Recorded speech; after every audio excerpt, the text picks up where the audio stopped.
absolutely annihilate.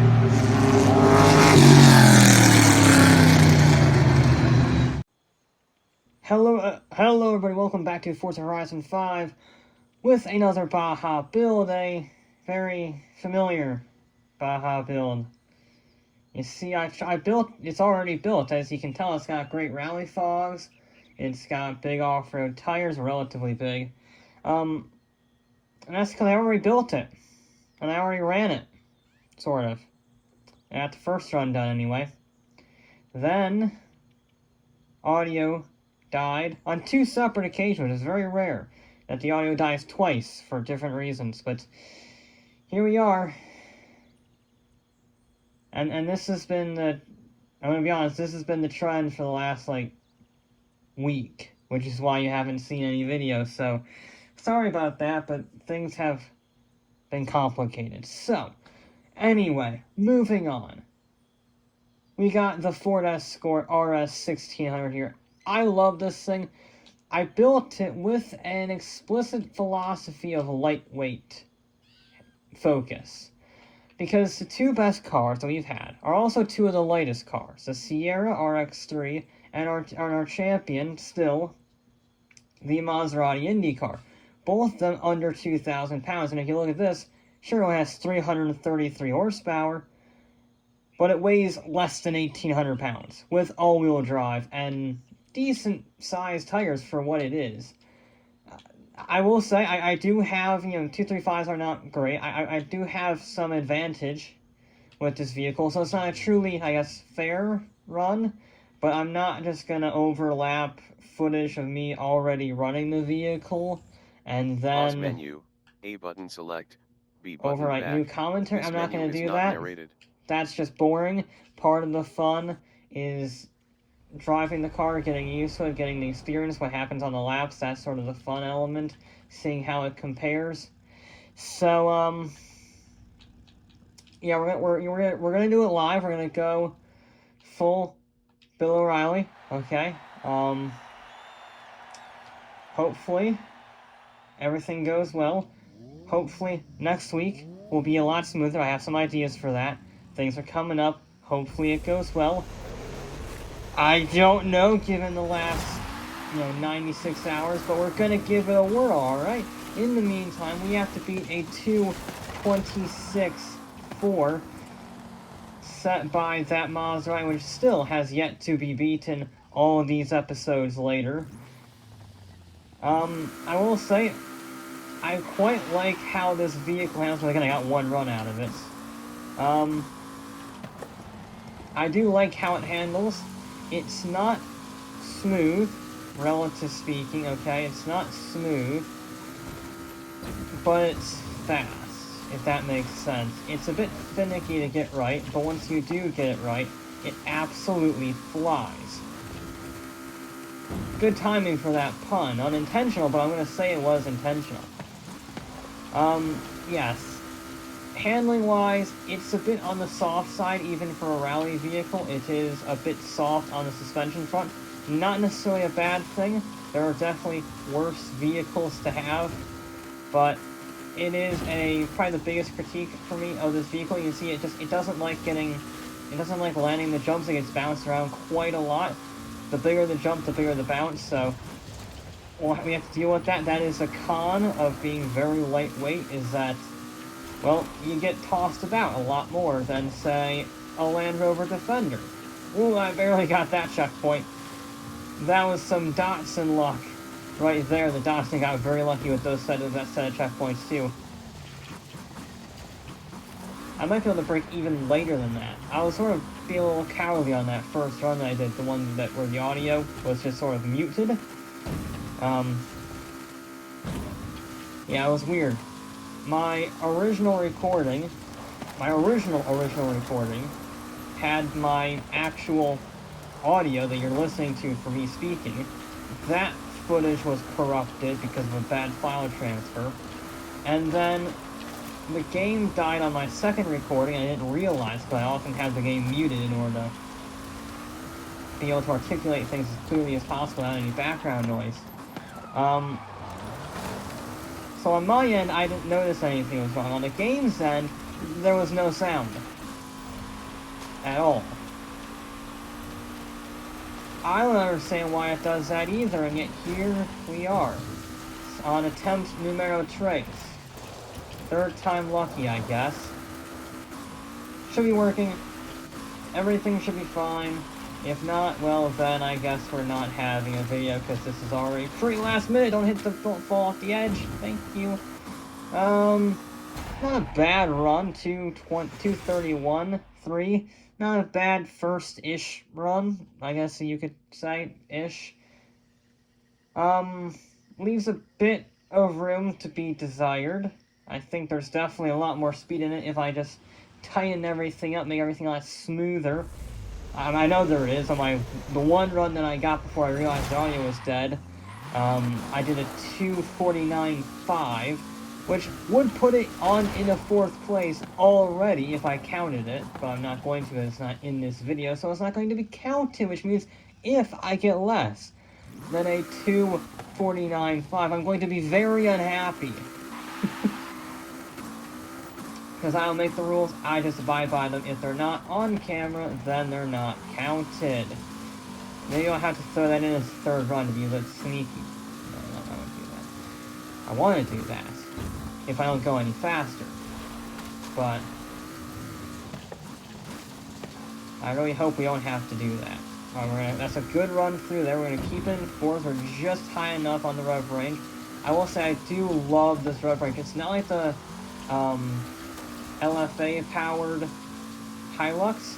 If you recall, that one had the infamous LFA V10 in it.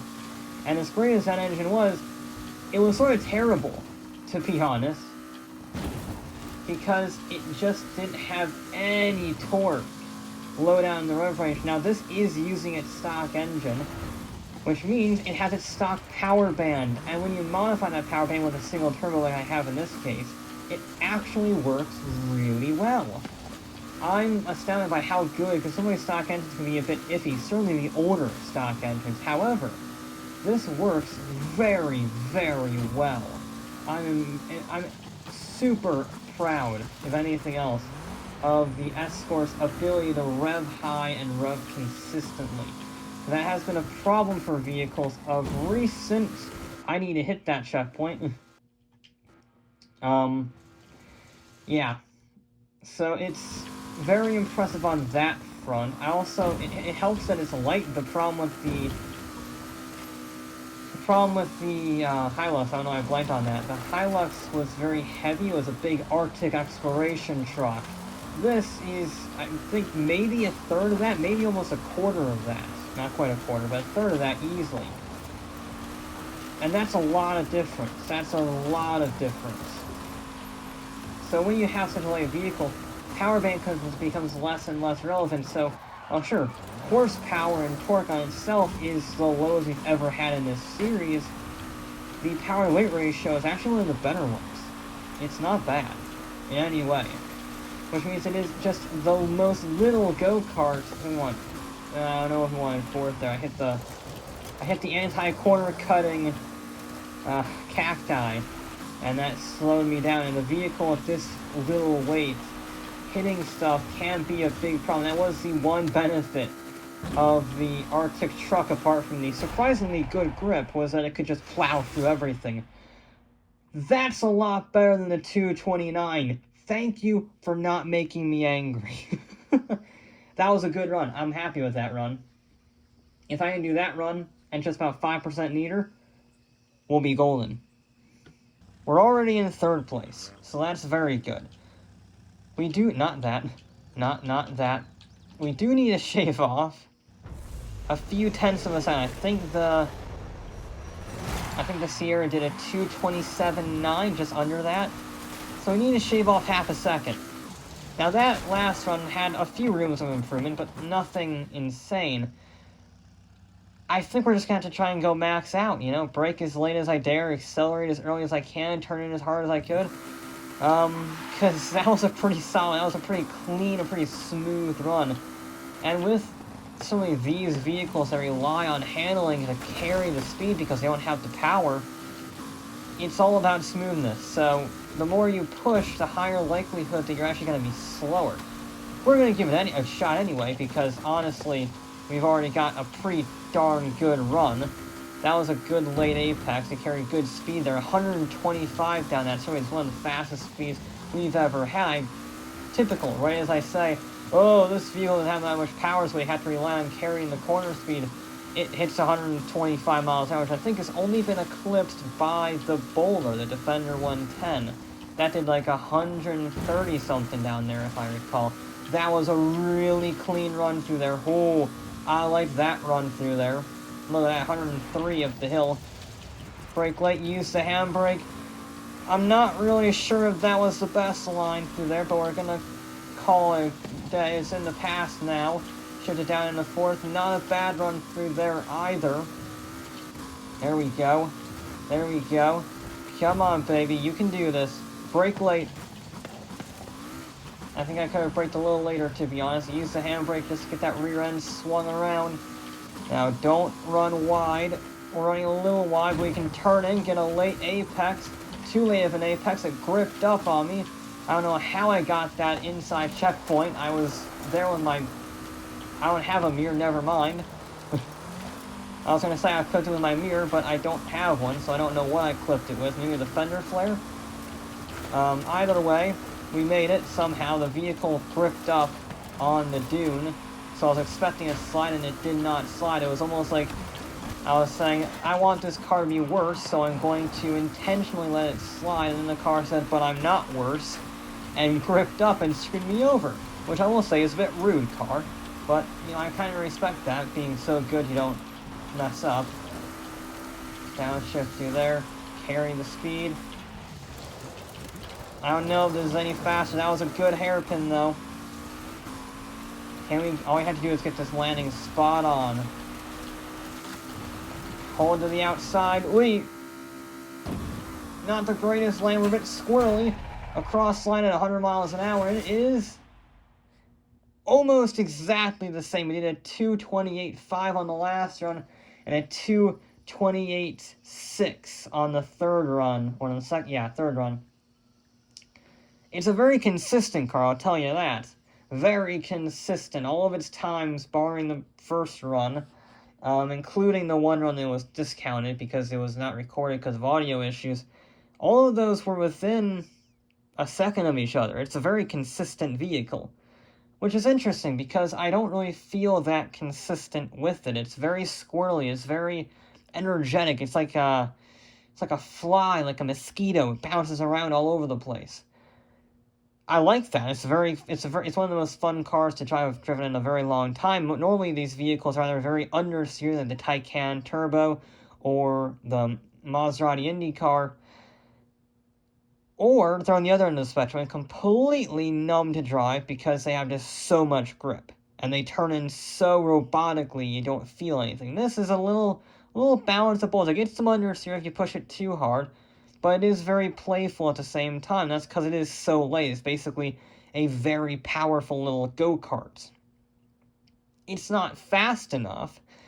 It's still 2.2 seconds off the pace of that Maserati, but it is quick. It's in third place. It's the fastest closed-wheel vehicle we've ever had, which is no small feat. The little Escort did all right in my books. But here's the predicament. I built this car because I wanted it to be lightweight, so that I could have a chance of beating the Maserati, because I thought that was the philosophy. But maybe the philosophy is you need to have lightweight with high power with good grip. Because that's what the Maserati had, that's what the Sierra had to a lesser extent. One thing neither of those cars really had, though, at all, was aero. They didn't have aero, they didn't have Forza aero, no aerodynamic parts were added. So while they were very understeer, they were a bit finicky to drive. Once you got them right, they were unstoppable. Maybe we'll have to try more vehicles like that? I don't know, worth a shot. But in the meantime, that'll be it for this episode of Forza Horizon 5. I'll be back with more